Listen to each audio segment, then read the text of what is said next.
Dopo un lungo periodo dominato dall'anticiclone africano che ha fatto registrare temperature da record su tutto il Friuli Venezia Giulia fino a sfiorare i 40 gradi, ecco la tregua dalla morsa del caldo infernale e dall'afa.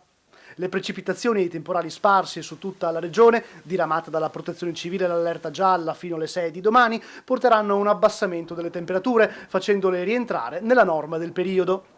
Si sta avendo un cambiamento del tempo in queste ore con l'avanzata di un fronte freddo a causa di una saccatura atlantica appunto seguita da correnti un po' più fresche di natura oceanica e nelle prossime ore il fronte arriverà sul nord Italia, darà i suoi massimi effetti sulla pianura padana tra il Piemonte, la Lombardia e il Veneto, ma anche sulla nostra regione arriveranno delle piogge, dei rovesci, dei temporali sparsi che non saranno così forti in modo significativo, però qualcuno potrebbe essere appunto anche localmente intenso, soprattutto all'inizio sulle zone più occidentali, tra la Carnia, le prealpi carniche e il Pordenonese, poi verso la tarda sera notte qualche temporale potrebbe interessare anche le zone costiere